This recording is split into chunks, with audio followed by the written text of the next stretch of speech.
Hello?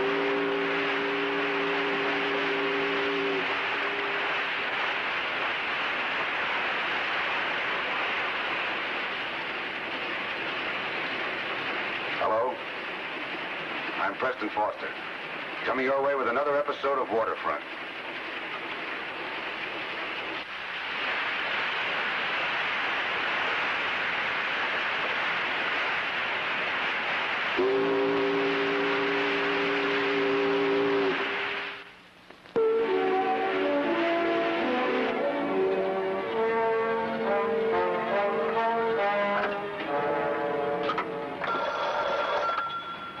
Dispatcher, come in, Herb.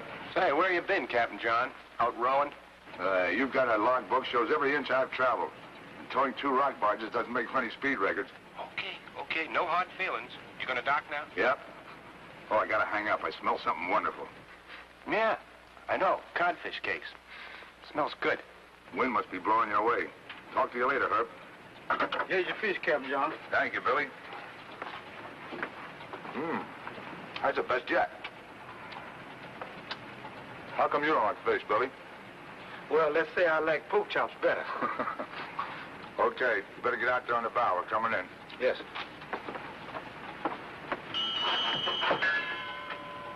All right.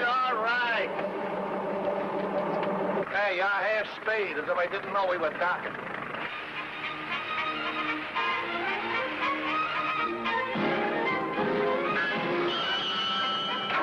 That's 90 cents.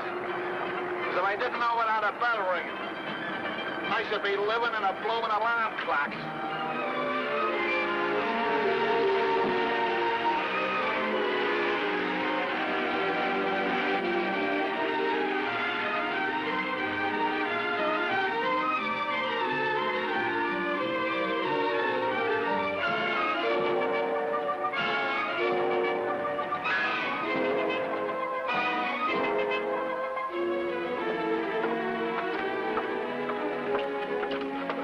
I'm going over to Zach Morgan. See you later. Okay, Skipper.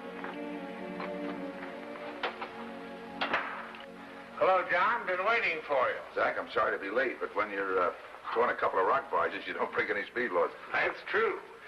But maybe you're good with that, baby. What do you think of her, John? That's the prettiest tug I ever saw. That's a real beauty. I didn't say anything before, but she's going to be our new flagship. Any outfit could sure be proud of it. Look at the sheer of that bow. And that fantail, broad as a whale's back. Steel hull, huh? Oh, absolutely. No ribbons. All welded. Had a letter a couple of days ago from the Asiatic Steamship Company. Look at the size of that wheelhouse. Is the letter important? It's got a man-side skiff on her, too. The letter. Well, beginning this week, they're bringing 3 passenger freighters into this port a month.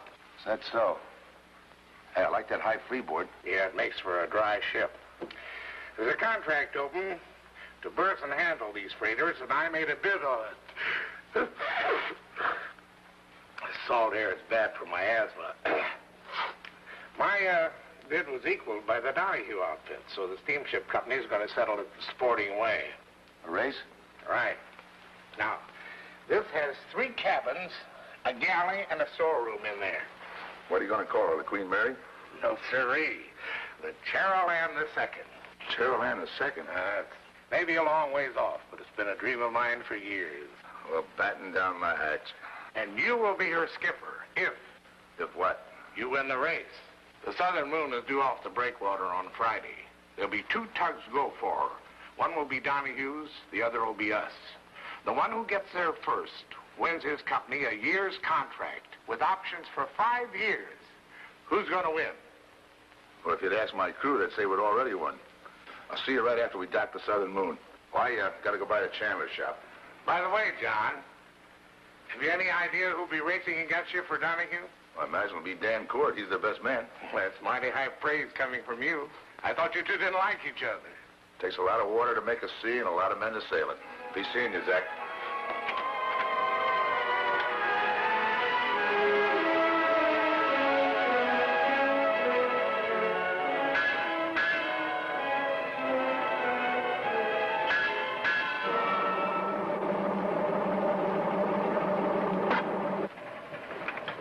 Way out.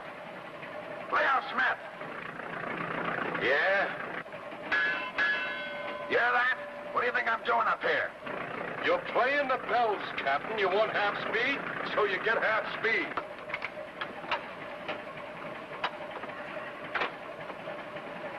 Dan Cord calling Donahue Towing. I got you, Cord. What's your position? I'm just off the oil docks. Where do I berth? Berth 82 next to the Wellington outfit. See you later. Sure. Well. Won't Captain Herrick be surprised when he sees his new berthmate? It was a good ship, Lollapaloo.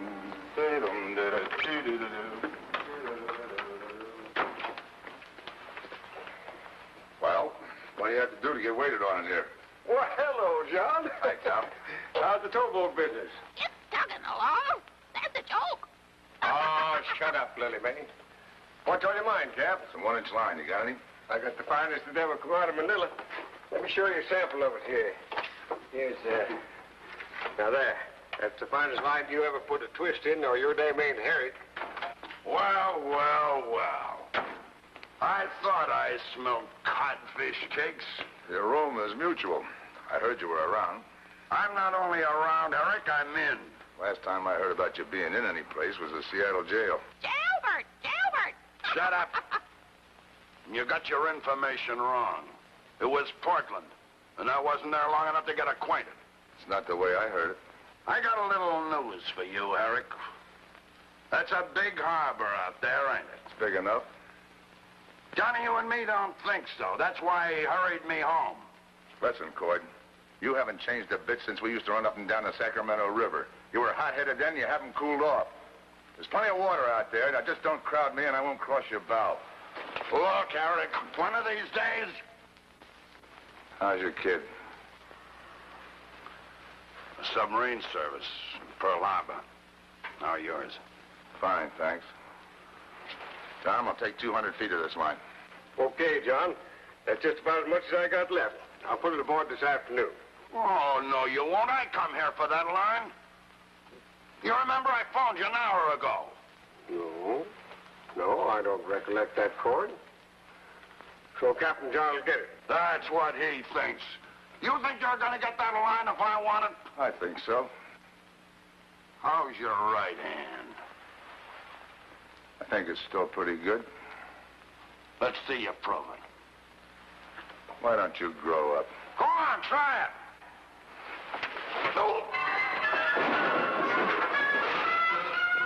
Does that prove it? Not to me.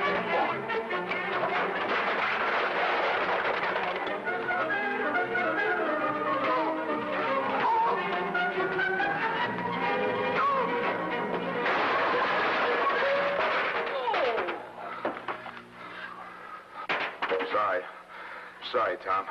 He deserved it. I don't know. You don't know? He's nothing but a lowdown. Lay off. I can say that, but not you. He's been a friend of mine for years. Well, you can have him. I don't want him. Where is he? He's gone. I used to like that Captain John, but I don't want anything to do with him because he's nothing but a lowdown. Know that. You say anything about him and I'll tie you into a granny knot.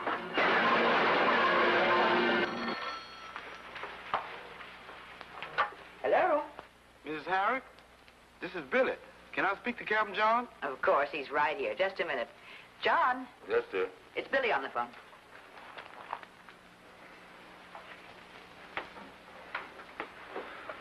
Yeah, Billy. Captain John, me and Sid's got problems. Well, that's not news. What is it this time? Me and Sid are out of beefsteaks. Well, go buy some. We're also out of money. That's not news either. Okay, come on over to the house and we'll fix you up. What did Billy want on the phone, dear? Beefsteak and money. Well, as for the beefsteak, you can get it right here. We're having it for dinner. It'll be ready as soon as I put it on. Don't bother about me. I'm not hungry. Not hungry? After being out all day in the harbor? But, darling.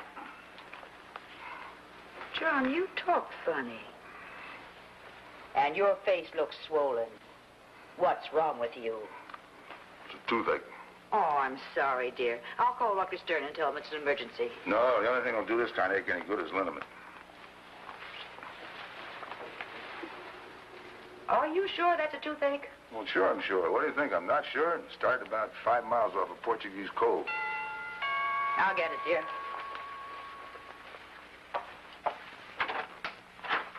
Come in. Good evening, Miss Harris. Greetings, madam. I see something happened. Did it by any chance occur just off Portuguese Cove? No, ma'am. It happened at the Lobster Claw Saloon. I think I'll listen to the rest of this story.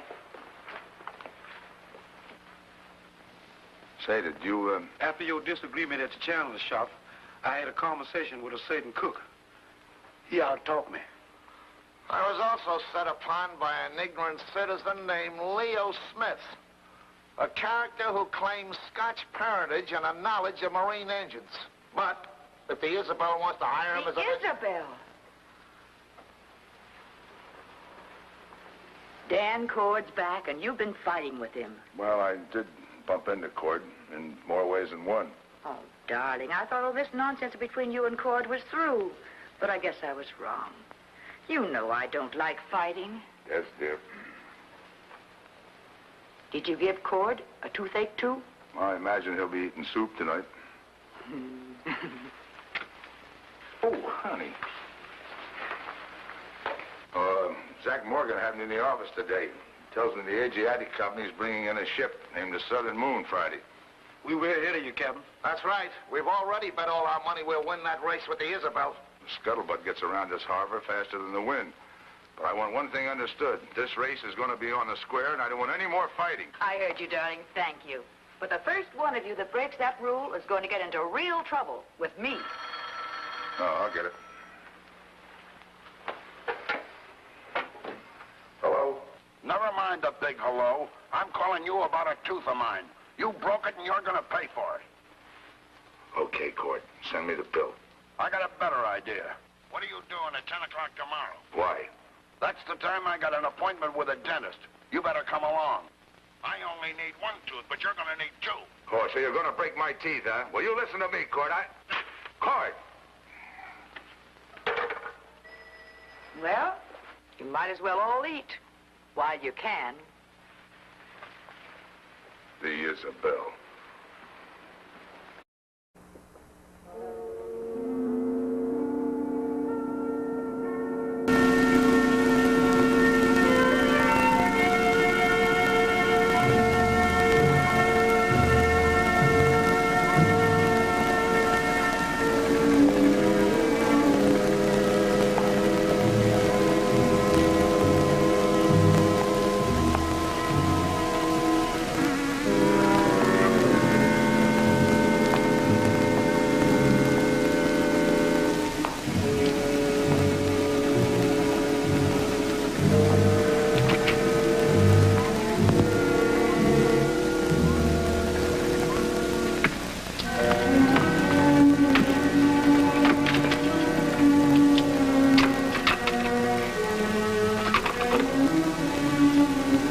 That you, Bully?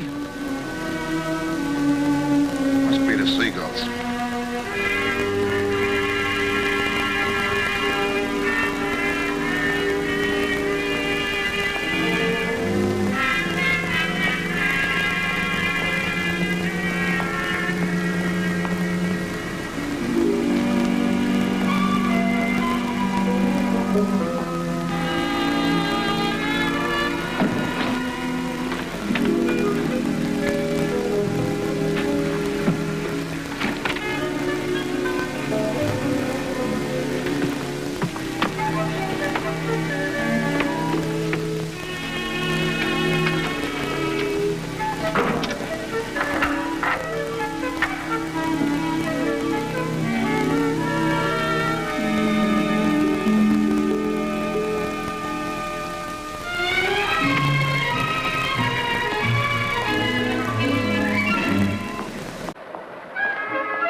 What's your hurry, Captain? Where were you at 10 o'clock? Sorry I couldn't oblige you. I had some early morning business. Sure, I know. The early bird catches the worm. Not the worm, the southern moon. Yeah, and she's 12 miles off the breakwater right now. I know. $50 says I make fast to her first. You got a bet. We both start the same time? I got 1105 hours. Check. We shove off just 20 minutes from now. Right.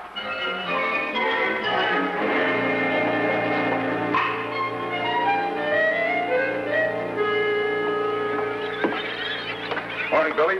Good morning, Captain John. Well, you're working without being told to? Captain John, this little pilot's job is nothing. Just cast your eyes over this mighty ship. I've swabbed the deck. I've mopped the wheelhouse. Everything is spick and span. You gotta look more like a yacht than a tugboat. Hey, Billy. You putting up some signals? Yep, the whole waterfront will be waiting. It'll be the biggest day since Mac Benson gave away free beers. Well, I hope so. Just be on the ball when we start for the southern moon. Yes, sir, Captain.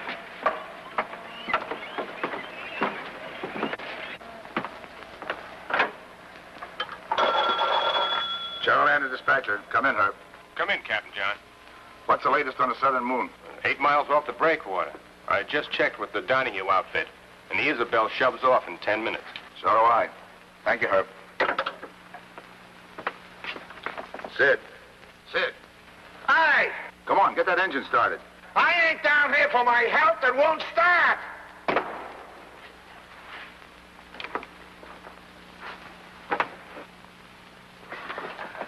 Get those engines started, you blockhead! What do you think I'm doing, Captain? Taking piano lessons? This thing's choked up like a widow. 2 years, this engine never conked out once. Right now, when we... Come on, give a man a break, will you? In my humble opinion, somebody did give you a break right in there. What do you mean? There's something wrong with the distributor. The spark's retarded. If we can turn her over, she'll heat up like a volcano and blow up. You mean you think somebody sabotaged this?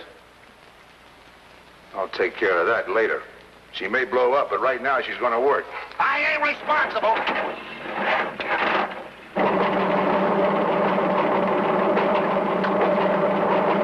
Now, what is it? It ain't oil.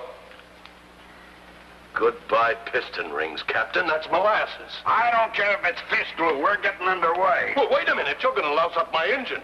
Someone decided you ought to stay home, Captain. Well, I'm not. I never run on molasses before, but there's a first time for everything. Okay, I'm waiting.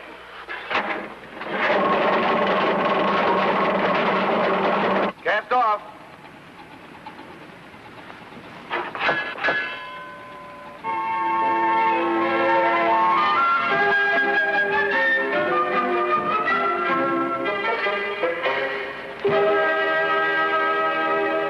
Cast off those lines!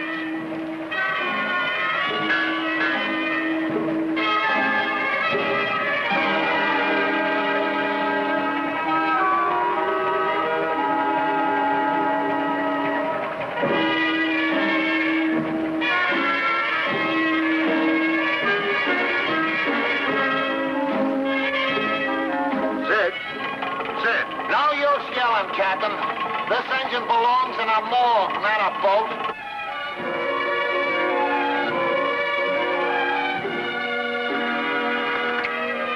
Turn that engine, you blockhead! Then get an ice pick. It's frozen like the Arctic, Captain. What do you suppose they're doing now, Donahue?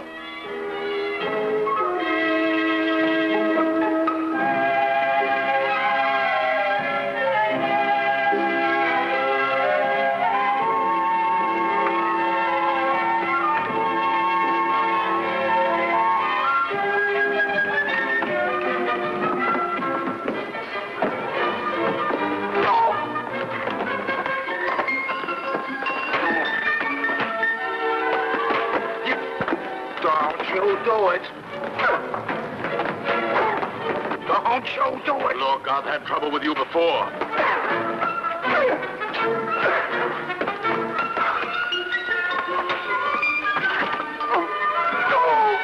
Wait a minute. Wait a minute. If y'all fighting about that little old engine, well, Well, what? I pulled some molasses in the Isabel engine. Molasses? Because the sure way to win a bit is to insure it. Billy, I had a... Don't be too hard on the lad, Captain. Because I did something just as bad. What are you talking about? Well, I jimmied the distributor on the Terra land last night. Because I didn't want this old lobster crowing over me if he won. I collect you! You are mad! Wait a minute, John. Let me out. Well, that's that. Here they come. Let's give it to them. They deserve it. Cord. John.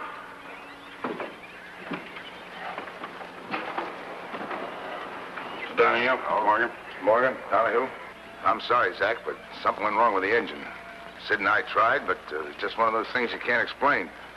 You have no idea of the cause? No, I guess I should have checked it better. Same thing happened to me.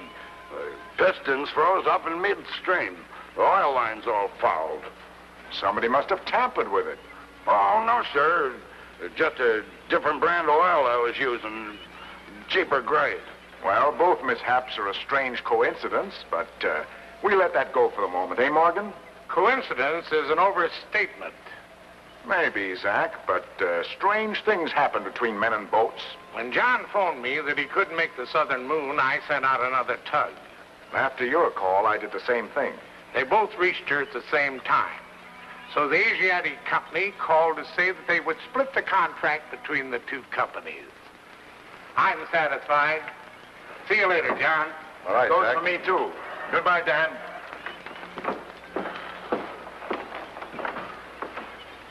You're a pretty good liar. So are you. Yeah, but you've had more experience. What do you mean? Go ahead. Tell me you didn't put Billy up to that dirty trick. I suppose Leo Smith doesn't take orders from you.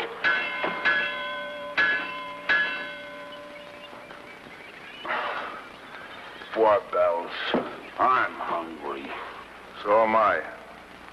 May's got thick steaks. And some of that lemon pie? Sure, lemon pie. Well, how can I eat a thick steak with this broken tooth? If I can, you can. Okay. Let's go.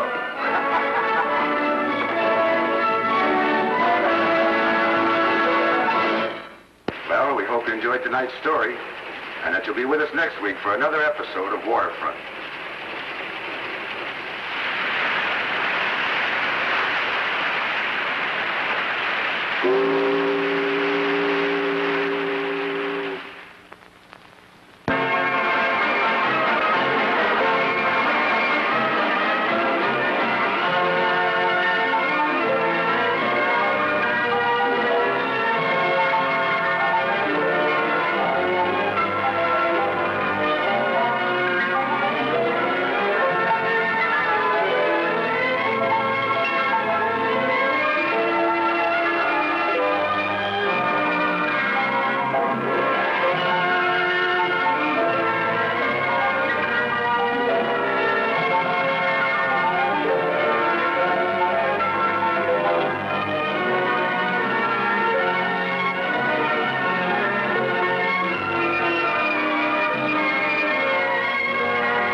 Hello? I'm Preston Foster, coming your way with another episode of Waterfront.